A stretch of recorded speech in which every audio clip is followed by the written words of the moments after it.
नमस्कार। आज का दिव्य संस्मरण आधारित है एक ऐसी दिव्य चेतना की लोक यात्रा पर जिनका नाम है हनुमान प्रसाद पोद्दार। भारतीय आध्यात्मिक जगत का एक ऐसा सूरज जिसकी वजह से देश के घर घर में गीता, रामायण, वेद और पुराण जैसे ग्रंथ पहुंच सके। आज गीता प्रेस गोरखपुर का नाम किसी भी भारतीय के लिए अनजाना नहीं है। सनातन हिंदू संस्कृति में आस्था रखने वाला दुनिया में शायद ही कोई ऐसा परिवार होगा जो गीता प्रेस गोरखपुर के नाम से परिचित नहीं होगा। इस देश में और दुनिया के हर कोने में रामायण, गीता, वेद, पुराण और उपनिषद से लेकर प्राचीन भारत के ऋषियों मुनियों की कथाओं को पहुंचाने का एकमात्र श्रेय हनुमान प्रसाद पोद्दार को है।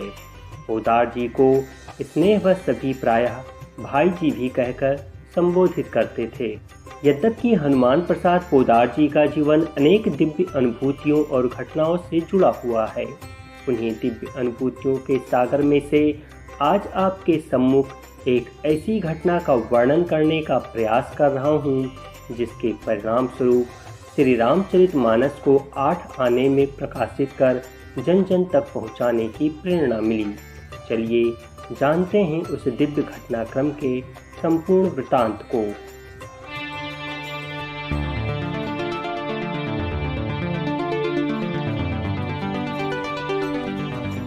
एक दिन पूजन के समय समाधिस्थ अवस्था में हनुमान प्रसाद पोद्दार जी को लगा कि जैसे स्वयं श्री किशोरी जी यानी के स्वयं श्री राधा रानी उन्हें संदेश दे रही हों कि मुगल काल के भीषण अत्याचारों, हाहाकारों के मध्य कांपती हुई आस्था को अचलाशय प्रदान करने वाले गोस्वामी तुलसीदास जी का श्री रामचरितमानस केवल 8 आने यानी के 50 पैसे में जन जन को प्रदान करो।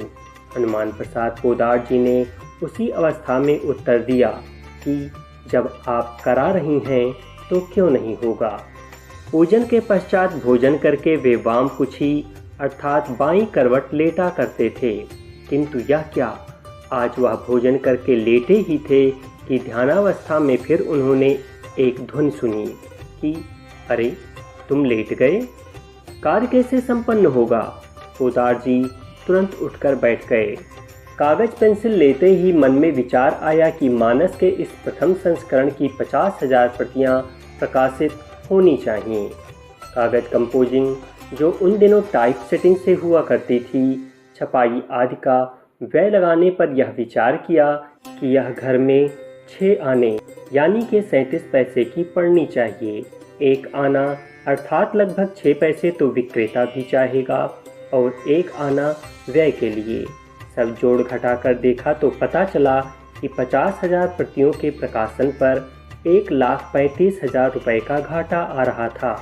उस समय जब सोने का भाव 20-22 रुपये तोला हुआ करता था, 1,35,000 रुपये का घाटा सहकर श्री रामचरितमानस को घर घर तक पहुंचाना बहुत बड़ी बात थी। वे हिसाब लगाकर अपनी पत्नी से बोले, हमारा झोला लगा दो, हमें कलकत्ते जाना है। हम अपनी भाषा में समझें तो यात्रा के लिए बैग तैयार करना। धोती, कुर्ता, लंगर, बंडी, संध्या पात्र और माला, लग गया झोला। गोरखपुर स्टेशन जाकर टिकट लेकर रेल में जा बैठे। कलकत्ता जाकर एक पैड़ी पर उतर गए। मारवाड़ी संस्कृत में पैड़ी सेठ साहूकारों की गद्दी को कहते हैं। पैड़ी पर उनके पहुंचते ही चारों ओर भाई जी आओ, भाई जी पधारो की ध्वनि ऐसे गूंजने लगी मानो किसी देव पुरुष का ही अवतरण हो गया हो।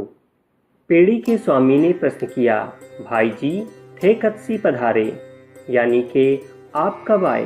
भाई जी ने उत्तर दिया, गोरखपुर से सीधे चले आ रहे हैं, तो आप स्नान पूजन आदि कर निवास पर भोजन करने पधारिए।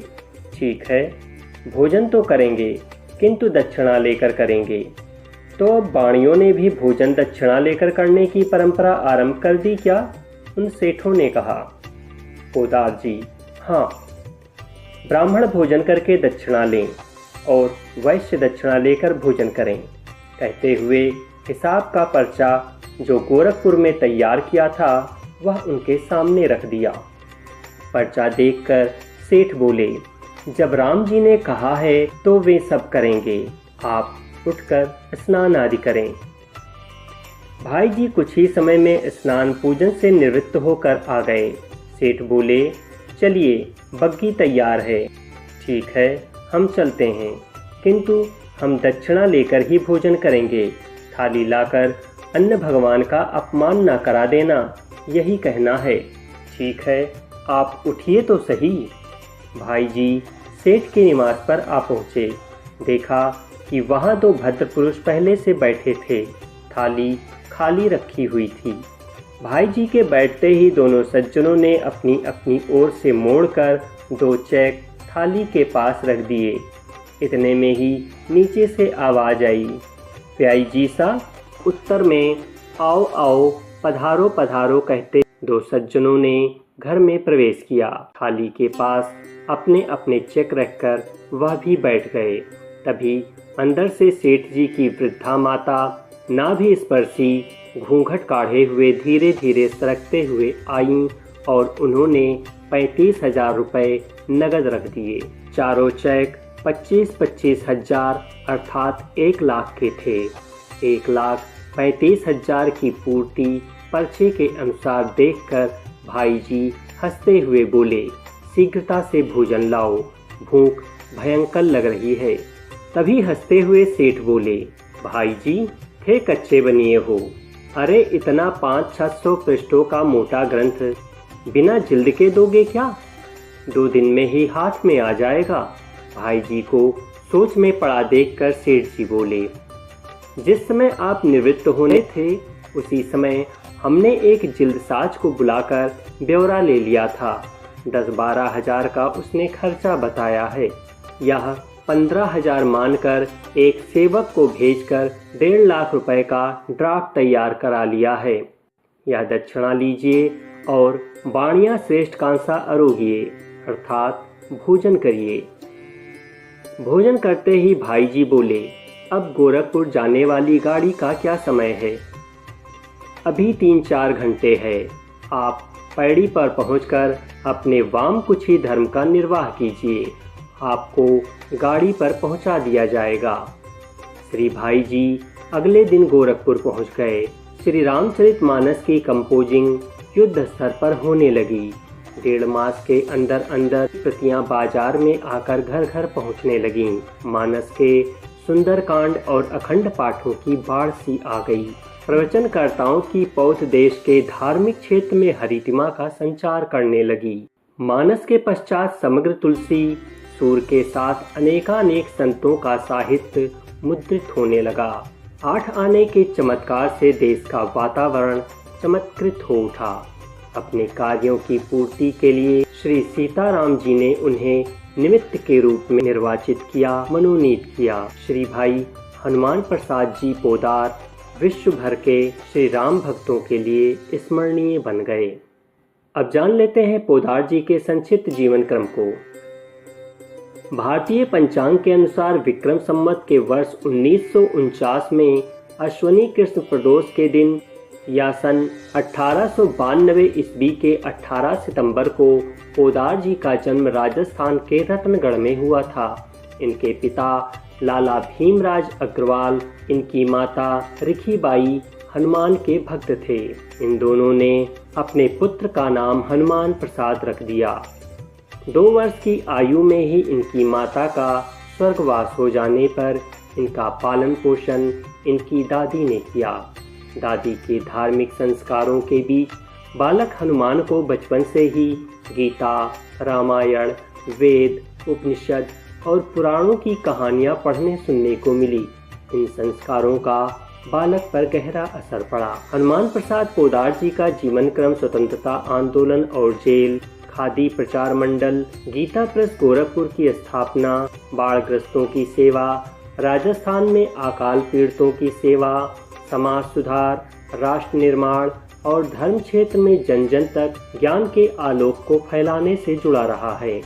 अंग्रेजों के समय में गोरखपुर में उनकी धर्म व साहित्य सेवा तथा उनकी लोकप्रियता को देखते हुए तत्कालीन अंग्रेज कलेक्टर फेटले ने उन्हें राय साहब की उपाधि से अलंकृत करने का प्रस्ताव रखा था, लेकिन पोद्दार जी ने विनम्रतापूर्वक इस प्रस्ताव को अस्वीकार कर दिया। इसके बाद अंग्रेज कमिश्नर होबर्ट ने राय बहादुर की उपाधि देने का प्रस्ताव रखा, लेकिन पोद्दार जी ने इस प्रस्ताव को भी स्वीकार नहीं किया। देश की स्वाधीनता के बाद संपूर्णानंद, कन्हैयालाल मुंशी और अन्य लोगों के परामर्श से तत्कालीन केंद्रीय गृह मंत्री गोविंद वल्लभ पंत ने पोद्दार जी को भारत रत्न की उपाधि से अलंकृत करने का प्रस्ताव रखा, लेकिन उन्होंने इसमें भी कोई रुचि नहीं दिखाई। इस तरह से समाज निर्माण, राष्ट्र निर्माण और भक्ति के ज्ञान को घर घर तक पहुंचाते हुए 22 मार्च 1971 को पोद्दार जी ने इस नश्वर शरीर का त्याग कर दिया और अपने पीछे वे गीता प्रेस गोरखपुर के नाम से एक ऐसा केंद्र छोड़ गए जो भारतीय संस्कृत को पूरे विश्व में फैलाने में एक अग्रणी भूमिका निभा रहा है।